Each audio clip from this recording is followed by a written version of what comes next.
Hello and welcome to Culture Shark, a live stream about all things pop culture. I'm Final Monkey, And I'm Caleb. and it is Spooky Month, and we are continuing our look at Rick Remender's run on Punisher. The first part was not too Halloweeny. I guess it was. They did deal with resurrections of dead characters and stuff, but Yeah. for the most part, it was Punisher declaring war on Norman Osborn, and Norman Osborn sent the Hood to deal with Punisher. That didn't quite work out, so he sent Wolverine's psychotic son, Daken, to deal with him, and Daken killed the Punisher. He hacked him up, and that's Yep. where we left off. So, Rick Remender, he continued the story the obvious way by having Frank's body parts be recovered by moloids from Fantastic Four and taken to the to Monster Island, where Morbius, the living vampire, yes, that Morbius, um, put him back together as Frankencastle, a Frankenstein Punisher hybrid. So. Uh, we are going to do our normal where we're going to do our initial thoughts, what we thought of this, and then we'll get more into story spoilers. So, Caleb, what did you hmm think of this run here? So this is like so stupid in like the best way, if that makes sense. Like Yes. it's It is. Well, let me mention that the first part is illustrated by Tony Moore. Tony Moore is the co-creator of The Walking Dead, Mhm. so that kind of gives you an idea of the type of artwork and the sensibilities we're going for here uh, with this story arc. So this uh, it's kind of what we read is kind of multiple parts. There's the first part dealing with Monster Island and this monster hunter named Hellsguard. Mhm. Then after that, it kind of returns to a little bit more of traditional Punisher story with him trying to hunt down some of the people that uh, were responsible for his death. And then there's this Dokken Frankencastle crossover, and then there's a wrap up. So I loved this first part. I thought this was just wacky fun with the Legion of Monsters. I thought, sure, this is a fun, crazy story. Sure. Once this ended, I totally lost interest in the rest of the run. I, You know, it kind of makes sense to me because like I personally don't have like I don't read an I don't know enough about Dawkins to hate him. It sounds like you really hate him. I don't like the writer either, Daniel Way. So it's like, oh, I got to read some Daniel Way issues now. Ugh. And there was three great sins that Joe Quesada did during his run, and it was the three things he wanted to fix. One was Wolverine's past, giving him all his memories back, which is what led to Daken. Two was undoing the Spider-Man marriage, and three was reducing the mutant population. All three turned out to be terrible storylines. I mean, like, so I never knew that that was like Joe Quesada's like main goal. Like those, I'm trying to think of like what the DC equivalent is. Is like, okay, so, um, we got to fix Batman's origin. We got to make sure that the Joker is Joe Chill. Um, then we've got to make sure that that the Barry Allen's dad truly did kill his mom, and uh, and then we've got to make Alan Scott the main Green Lantern. It Like, seemed like I can't remember what the editor in chief's name was. Dan DiDio was that his name. yeah, He he really had a grudge against Dick Grayson. It seemed like he had him get shot in the head and change his Yeah. personality and all that. And I mean, that would be kind of the closest I could think of, Yeah. or but yeah. So everything that Joe Quesada, these are the three things I must change. Really, I don't know if Marvel ever recover. I mean, Wolverine's probably the least of those three. Although, yeah, it kind of did ruin Wolverine's character for years. Took away the coolness factor from him. I don't know if X-Men ever fully rec- recovered from No More Mutants.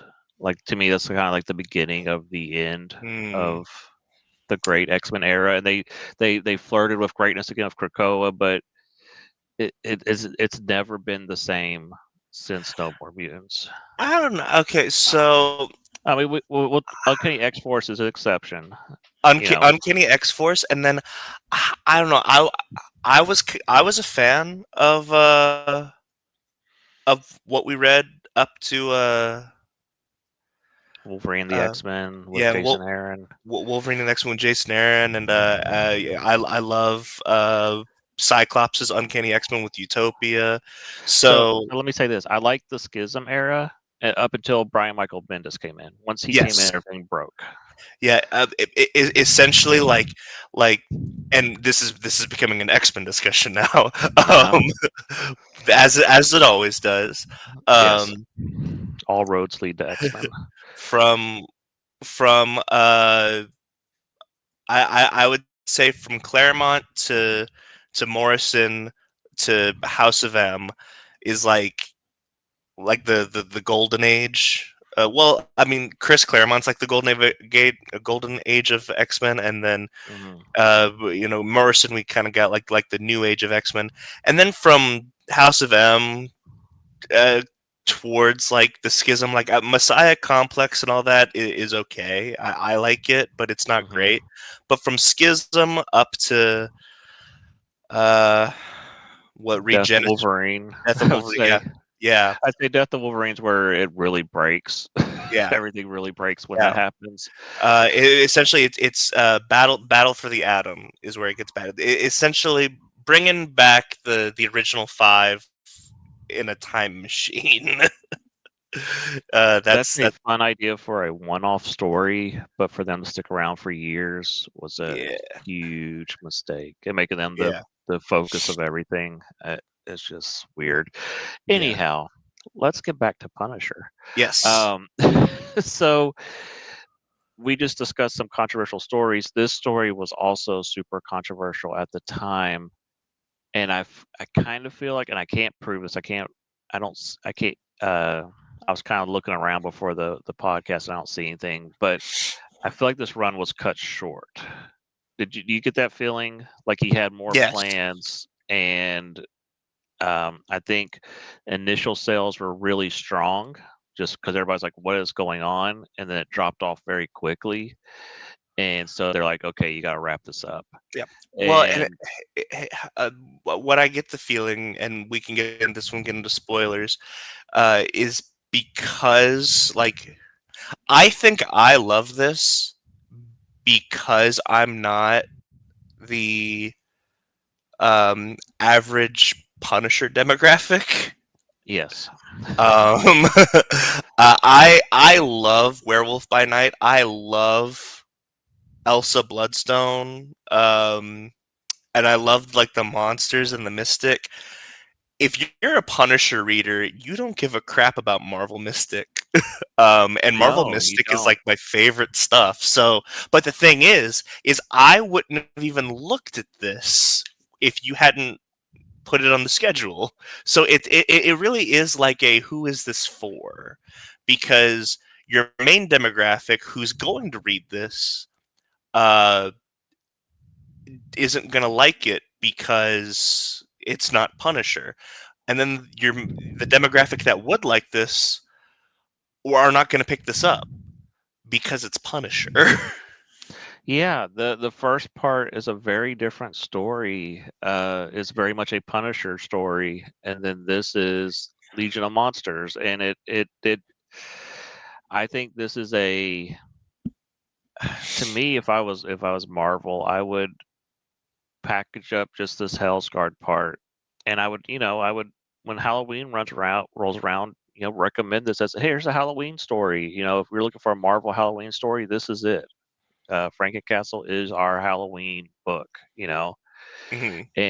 And I think you could make this into an evergreen title where it's it's holidays. Have you checked out Frankencastle?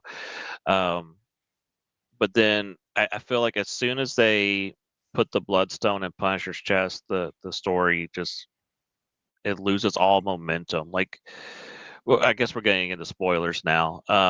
So yeah, overall I like the Hell's Guard part. I give it like an 8 out of 10, and then the rest is like I don't know 5 or 6. I it just it just didn't work for me once the Monster Island stuff kind of ended. Mhm. The final issue is okay. Where it's Elsa Bloodstone confronting the Punisher on is it I think it's Monster Island they're on. Monster Island, yeah. Yeah. I think that's okay, but it does feel very rushed, the resolution. Mhm. So Yeah, for me, I'm definitely a little bit more up on this, just Mhm. because I like everything that we read this week more than last week, if that gives you any idea, because I don't really like Punisher. um, and this is not Punisher. That's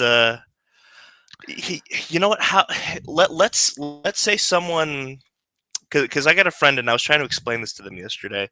Um, he loves Cosmic Ghost Rider. Mhm. Do you think this is anywhere close to Cosmic Ghost Rider, or is Cosmic Ghost Rider still Punisher adjacent? Because I don't know if this is even Punisher adjacent. Yeah, let's go ahead and switch to spoilers. Let's get into this. Yeah, Uh, Cosmic Ghost Rider. Um, he's more insane in Cosmic Ghost Rider. Like he's totally snapped mentally. yeah. Frankencastle. Frank is still in there. He doesn't care about the monsters at first until the Moloid's child is killed in front of him, and then he kind of owes him a favor at that point and helps him.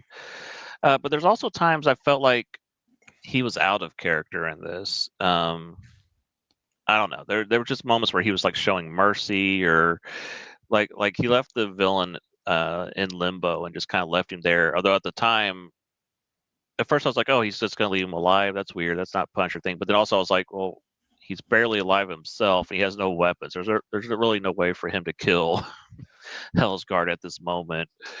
So I kind of get it. Um, yeah, I don't know. I think I have a friend who's like a hardcore Punisher fan. I'm sure he hates this. I could guarantee he does not like this. um, so yeah, I think if you're a hardcore Punisher fan, this is not for you. If you like comic books being fun, if you like if you, like Silver Age type stories, if you like that type, if you like fun, you'll like this. If you hate fun, like all Punisher fans do, yes, I think that is yeah. I think yeah, it's like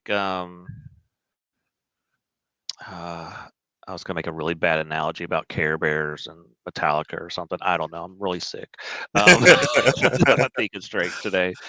So, but yeah, this is a lot of fun. We get a lot of the Legion of Monsters, Morbius, Amphibian, can, Living can, Mummy, all right. Werewolf Night. Can I mention something that I think is hilarious? Sure.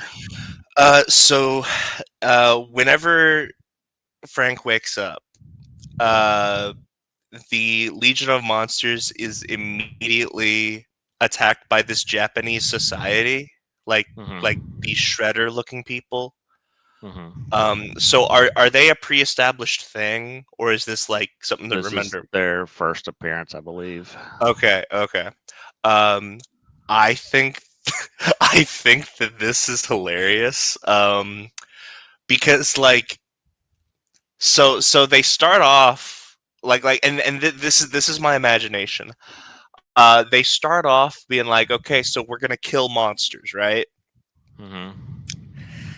And then their their criteria has to get wider, you know, because Mm-hmm. now we got all these people with superpowers, right?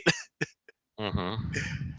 And then, well, you know, Morlocks, mutants, and all that. Like this is just how people are born, right? So now we just got to kill people with birth defects. Yeah, Hellsguard, our main villain, is a German, and then we have the Japanese soldiers here. There's a lot of World War II commentary going on here. Yes. Um, I thought that the Japanese soldiers, I thought that was a fun idea that we gotta do something about these kaiju. They keep destroying our town and how Yes. it Oh, that's corrupts them, great. and and so they go, who do we turn to? Well, we turn to the Germans, of course. That worked out so well last time, and and then they are seeking this monster hunter, Hellsguard, who was, he worked with what's his name, Ulysses Bloodstone, Yes. and he was this famous hunter, but he got, trapped in limbo, and so they rescue him. He's in this crazy armor, and his face is all disfigured, and well, I mean, he's a monster. But they don't really realize that their hero is a monster. There's this whole irony going on that's totally missed on all these people, that, and they are becoming the monsters as they hunt the monsters. Yeah. Which I mean, that's kind of that is classic um horror movie trope. Um and you know, like, you see it a lot in zombies. I mean, it's kind of Walking Dead like, which is are humans the worst monsters, you know? Yeah, and Hellsguard himself, I think he was in the 1800s. He came home to find out that was it werewolves that was killing everybody. So Yes, he yes. killed Oh, everybody. He wiped out his whole town, it's so and funny. then and of course when he kills them, they turn back into humans. So when someone shows up, it's They just a guy full of dead, a town full of dead people, and he's like, "Oh, they they were all arrest werewolves." they arrest him. It's great. Yeah, yeah, and so his story is very similar to the Punisher, where he's declared war on the people that took his family from him, and so you have these characters that are very similar, um, and that's part of their debate. Is Hellscar's like, you should be joining me. Why are you fighting me? We're the same. But the Punisher, he never, it's kind of like the last story. He never buys into any of that. He's like, no, I'm not going to be swayed from my mission. I'm 100% focused on my mission. You can try to resurrect my family. You can, do this, that, whatever. I'm 100% focused. And yeah, so I, I think I like that Rick Remender swung for the fences. It's a shame that the run feels like it was cut short, and it's a shame that I get it. I get why fans did not were not loving this. I think the Marvel Knight story where he's an angel that came out probably about 10 years before this didn't help matters because you know people are like, oh, Punisher, Supernatural, absolutely not. Those two things do not mix. Do not, do not put those two things together. They were, giving up on the story before it even really started, I think. Yeah, who was I heard about that run? Who wrote that? I will go pull it up. Let's see. Punisher, Angel. What was it, Marvel Knights? I think so. Last run. No, it's not Garth Ennis who wrote. No, I'd be blind if it was. Garth Ennis, I think, was the one who was the most pissed off about the Angel thing, and so that's why he came in and did his thing. Yeah. Like I remember in Garth Ennis's run, there's like a whole like line about him saying, "Yeah, I told those angels to piss off, and they took me to heaven to see my family one last time because I'd never see them again." And then, Punisher is Christopher Golden, Bernie Wrightson, and Jimmy Palmiotti. yes, yes, I have definitely heard of them. No, I haven't. I Um, mean, I've heard of Jimmy Palmiotti, but yeah, the others. the other Yeah. two I haven't. So, well, there's your problem. It has nothing to do with Punisher being supernatural. It has to do with Punisher having who are these writers? Yeah, and that happens. Yeah, so this first part I really liked, and then once it was like I feel like the book kind of becomes aimless after as soon as they put the bloodstone in him, it felt like okay, we gotta wrap this up. And even the promise of the next issues isn't fulfilled. Like the next issue is him looking at all the hood villains that are still out there. Oh, I gotta go hunting all these people down. Well, that never happens. He goes to um, Japan to deal with a threat from before Rick Remender's run even began. So he's I think it's Lady Gorgon or something. Uh, so that's a story that's not even in the Rick Remender run that he's dealing with. And then after that is when Dawkins shows up, and so the Doc and Wolverine stuff, or Doc and Punch stuff, Wolverine does show up. Uh, it's just a lot of. It felt like a almost like a Looney Tunes cartoon of them just smashing things Yeah, into each other for 4 issues, yeah. and then Wolverine shows up, and there's this Daken realizes that Frankencastle has the Bloodstone, and he wants it, and it amplifies Daken's healing factor, which turns to an Akira situation. And Uh, they even make the Akira reference in the story where they say Akira helicopter or something. yeah. So No, that's the thing, and here's the thing. Whenever you're talking about like, after, and I think this is how you know it comes down to taste more than anything, is mhm. because after issue 16, you start talking about uh, the doc and stuff. You say, oh, it's like a Looney Tunes thing. And then he gets the Bloodstone, and it becomes like Akira. Like you almost sound like you're down on it, but like I've already read this, man. You don't have to sell me on Well, here's it. the thing: that there were there's two different writers in this, Daniel Way and Rick Remender. I like the Yeah, Rick Remender issues better than I do the Daniel Way issues. I agree. And the you could really skip the Daniel Way issues and lose absolutely nothing. Like nothing happens other than him getting the Bloodstone in the one issue. And other than the fight starting in the first part, I mean, really, the main stories are in the Rick Remender issues. You could really get away with just skipping the Daniel Way parts, and it would be a better story.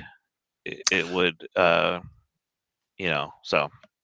So I have another question about Dakin, because I'm learning about this character. Um, and I'm gonna ask this question. I think I already know the answer, but if you have an answer, I'm all ears. But I think I already know the answer. Uh, so Dakin has a healing factor, right? Before the Bloodstone. I think so. He should. Yeah, yeah, Okay. yeah. He has one because the Bloodstone amplifies it. Yes. Right, right. So he also has uh these claws. Hmm. Um and the claws, whenever he hits Wolverine, it dampens his healing factor, right? There's something about that Murasara whatever blade that Muramasa, yeah. yeah, some his claws are apparently made of the same material or something, or they were. Uh, There's a whole thing because I was reading oh, that Wolverine steals them from him and hides them or something. I don't know it. okay. It's Daniel Way. Yeah, so like whenever he hits Wolverine, it dampens Wolverine's healing factor because of the Muramasa blade. Right. Does that affect Dakin whenever he shinks or snicks his like when I see what you're saying. because like like he you know what I mean, right? Like And when the claws pierce his own skin, it should be taking away his own healing factor. yeah, that's Yeah, I don't know. You know how I wonder if it's like you remember Wolverine's old costume how it had like the little openings for his claws. I wonder if it's just I don't know. I don't know enough about Dakin, but that is a very good question. so like I said, I think I know the answer, and I think the answer is shut up and stop Yeah. asking questions. But I don't know, and here's the thing: I don't hate Dakin because I don't know enough. I'm trying to have we read anything? I feel like we've read something else with Yes. Dakin before, The end of the Uncanny X-Force run, Dakin is right? one of the four horsemen, and Wolverine has to make the choice to kill his son. So does Remender really like this character? I don't know. I think he's being forced to use him. It's one of those things where you're like, okay, I got to deal with this character, Maybe and yeah, maybe he like really likes Wolverine, but in order to use Wolverine, he has to use this other character. right, yeah, I Yeah. don't know. Um, Um, but I don't know. It's just like I don't hate Dakin because I don't know enough about him, but I've been forced to talk about him before, and so I just think it's like what I the whole logical fallacy of his claws doesn't kill the character for me. I just find it really funny. I, one of my problems with modern Marvel is I think the derivative characters work better in DC, the legacy characters, I and agree. I don't like it so much in Marvel, especially when they all have the same names. Where it's like, oh, X-23's name is Wolverine now, and Doc's name is Wolverine, and Wolverine is Wolverine, and you're like, no, give them their own names. Don't, you're just Here's muddying the water. I think it's okay if like we establish like because DC does it best where it's either the Green Lanterns are a core. It's not Yeah, like it's a title that Guy, Hal, John they all share it, and then when you have the Flash, Wally is the Flash for like 30 years. Barry's dead, you know. yeah, yeah. The one time where like it always did annoy me um, is Kevin Smith does his run on Green Arrow, which his run on Green Arrow is phenomenal. Hmm. Um, and Oliver dies, and so then his son Connor takes over as Green Arrow. Hmm. And then Quiver comes out, which is where Oliver like meets Barry in heaven. This is whenever nobody actually knew what happened to Barry. Like we all just assumed he died and went to heaven. So he's He's in the in Marvel heaven. universe. He's yeah, yeah. Go ahead. Yeah, right. Yeah. So according to uh, oh my Kevin Smith, Quiver. Yeah. yeah, according to Kevin Smith, he was in heaven, and so like Oliver dies, he goes to heaven, he meets God, meets Barry again, and then he's resurrected. Hmm. And then for the rest of Kevin Smith's run, and then into Judd Winnick's run, um, Oliver's Green Arrow, and then Connor is also Green Arrow. Yeah. And so we I wish they would have given like Connor like the Arsenal name or just like his own name as well, because Hmm. that gets a little confusing. It's kind of like my thing with I'm never sure about Miles Morales because like Hmm. uh, okay, so we're we're all friends here. Um, I'm I love Miles 10 years ago. I think the longer we go on with Miles, the more people have no idea what to do with him. I'm gonna say it. I think the only person that can write Miles is Brian Michael Bendis. I Um, think I agree with that. yeah, Uh, yeah, there's. but I like think. give him the name Spider Man. I think they gave him Kid Arachnid at one point, and I'm like, that's better, but it's still kind of dumb. Yeah, they were talking about changing his name to Spider, like SPY, like he's a spy or something, and then that fell through. Um, and Hunter Spider or something would be cool. I don't know, but it's like Spider Gwen. Her name's technically Ghost Spider, but who calls her Ghost Spider? Yeah.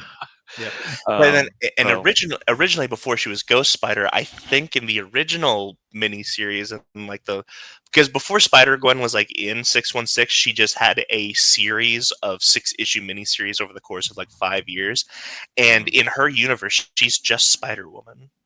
Yeah, yeah, which makes sense. Yeah, Um, so yeah, I get like when they changed X-23 to Wolverine during the death of Wolverine, but when he came back, she should have. Oh, you're Wolverine again. I'm gonna relinquish the title, and yeah, they did, and I think the exception to that rule is Ghost Rider. I think they all those are Ghost Riders, so that's more of a yeah, title. I'm yeah. fine with that, Nova but as well with like Sam Alexander and yeah, Richard Rider, like that. yeah, That's the Green Air. That's the Green Lantern situation where it's a right, title and not necessarily. Um, although Carter Slade is the Phantom Rider, yeah, so that's where it gets a little weird. yeah, yeah, But yeah, I mean, I've always said that uh, I prefer DC over Marvel. Some people prefer Marvel over DC. I think the one thing that is indisputable is that DC does legacy better. yeah. Um, so then the final issue is Punisher. The monsters leave Punisher on Monster Island as the Bloodstone is healing him, but it's also driving him insane. So they wanted to put him somewhere where he couldn't really hurt anybody while he's going through this process. And then the final issue is the Legion of Monsters and Elsa Bloodstone trying to get the Bloodstone away from Punisher, and it's a mixture of them trying to talk to him, but also just wants to fight with him, and then at the end he just gives it up. It all felt. I mean, I did like this issue, but also it all felt very anticlimactic. Um, like I said, once Morbius gives him the Bloodstone, the wheels just kind of fall off the bus. So, Question about Manphibian. mhm. Does he have a relation to Man Thing? I don't know a whole lot about Amphibian. I know he's one of those old '70s Marvel characters, but I don't think he does. Other than they've probably teamed up over the years, but I don't think he has any. You know. Okay. This might be. It totally just clicked with me. Oh my god, it just clicked with me. I know why I love this so much. Um, so I was about to say that Manphibian was giving me Abe Sapien vibes. Uh, Oh yeah, yeah, this whole run just gives me Hellboy vibes. yeah. This would feel much more in the Hellboy universe. This whole Hell's Guard story would Yes, fit so way that's what better. it is. If you're a Punisher fan, you're gonna hate this. If you're a Hellboy fan, you're gonna love this. Yeah, I think that is yeah. I think that's a fair point. Yeah. And yeah, I think we were kind of discussing this last week a little bit. Punisher's kind of a one note character, Yes. and we've seen that story over and over and over and over. And it's kind of like, okay, now what do we do with the Punisher that's new? And it's hard to come up with new ideas, interesting new stories, unless you're Garth Ennis. Garth Ennis just can crank out a new Punisher story, and it's awesome. Um, he gets the character. I don't know if a whole lot of other people do. So I, I I like that Rick Remender took a chance with this, but I feel like a lot of stuff is just kind of left unresolved at the end. We started out with we got to take down Norman Osborn, and then I think that Dark Reign just ended, and so there was Mhm. no there was nothing to resolve. Yeah. and with that, I guess I went into it not expecting to ever go back to that because, like, I know how Dark Reign ends. I know what happens with Norman, and I know Punisher's not really involved with that. So Right, I didn't right, expect it. right. Which is, then they bring that Dawkins back. It's like, oh, you're like saying, oh yeah, that story's still important, and then you kind of don't do anything with that either. It's just Wolverine's like, don't kill my son. Okay, I won't. And it's just ah, you know.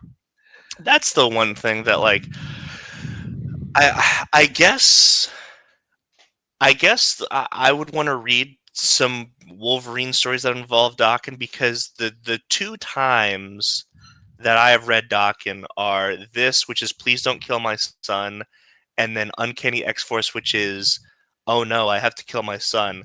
And I guess, like, this is gonna sound horrible. Uh, to me, there are some interpretations of Wolverine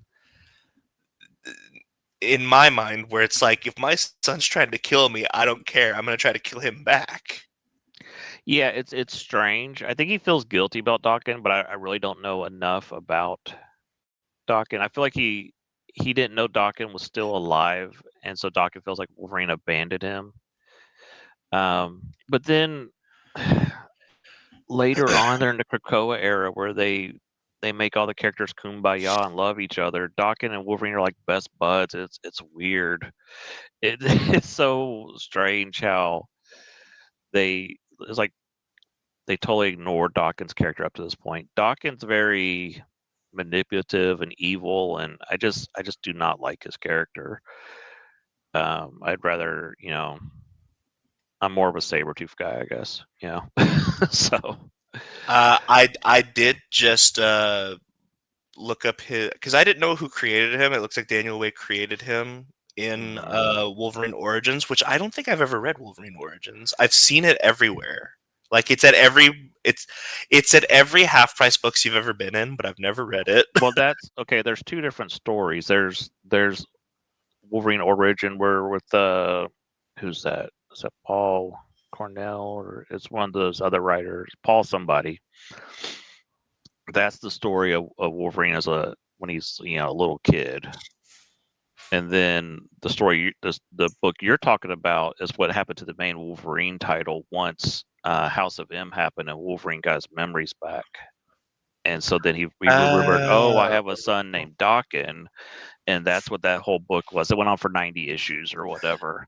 Gotcha. Okay, yes. So the one that I was thinking about was the looks like it's Paul Jenkins. Paul Jenkins, yes. Um, but yeah, this is the one that's in every half price books. Yes, yes. Um, but I haven't read that one, and I haven't read this one either. But anyway, so I've got him pulled up, and uh, it, it it looks like that he eventually does get a cool name, but like this was last year, because now he is known as Helverine, and I'm like, that's gnarly. I like that. Oh, is Helverine Dawkins? I didn't know that. I've heard the character name Helverine, but I didn't realize it was uh, Dawkins. Okay. After becoming bonded with the demon Bagra Ghul, Akihiro becomes the newest Helverine. Okay, if that's him, cool. At least they're doing something interesting with the character, but there's all these weird characters running around right now, like Weapon H is like a Hulk Wolverine hybrid that's running around and stuff. There's all this weird stuff that Marvel's doing right now. I don't know. So, Frankencastle, we liked the Monsters Island part. I didn't like the rest as much. Uh, but I'm gonna call an audible here. We were talking about reading the follow-up May series. I don't know if we need to read it at this point. It's mostly about the Jigsaw brothers, apparently, and more of Henry's story. Which And he kind of disappears. yeah, he's. I'm not really interested in him. So when you tell me, oh, there's gonna be a 6-issue May series about him, I don't care. I really don't. So I think this is where we're gonna end our Sure, Rick Remender Punisher journey. that's fine. So And I'm gonna go ahead and because we did this with Hulk. From my perspective, this is different because we stopped Red Hulk because it was that bad. it was Um, terrible. now, This is a ending. I'm happy where it ended, and I'm satisfied that I feel like we've read Frankencastle. I don't think there's yes, anything left to read. yeah. The goal was not necessarily as much as we love Rick Remender. It was Mm. not Rick Remender's Punisher run. We The reason we read the first because this all started with him saying, "Hey, I want to read Frankencastle." I'm like, "Okay, yeah, let's read Frankencastle." Oh, we have to read the first 10 issues first, and I'm like, "Okay, that's fine." Yeah, I think. I mean, you can read Frankencastle by itself. I think it helps if you read the first 10 issues to figure out how he got here and I everything. I agree. I agree. I think that I would say that if you don't read those first 10 issues, the Dawkins stuff does come completely out of nowhere. Yeah.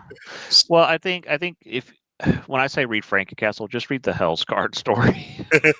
That's what I'm saying. And once he leaves him in limbo, you can just stop right there.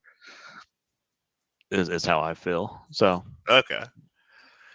Well, I'm gonna recommend. I'll go ahead and give my thumbs up to all 21 issues. That'll be yeah, I think my uh, recommendation. yeah, I would overall say yeah, this is worth a read. I just think it falls apart at the end. Um, but yeah, I It, very much enjoyed part one, and then so I'll say I enjoyed 3/4 of this run. How's that? uh, he just loved the part where Morbius showed up. He said his famous line, "It's Morbin time," and then he morbed all over the place. You know. I like Morbius, not the movie, but I like the character. Anytime the character shows up, I'm fine with it. More Oh, Morbius. I'll go even farther than that. I liked the movie because it's so stupid.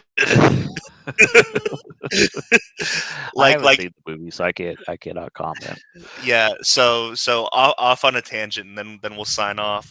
So I do, I, like everyone else, did not see it in theaters. Mhm. Um, but I think me, my dad, and my brother, I think we all watched it when it like hit Netflix.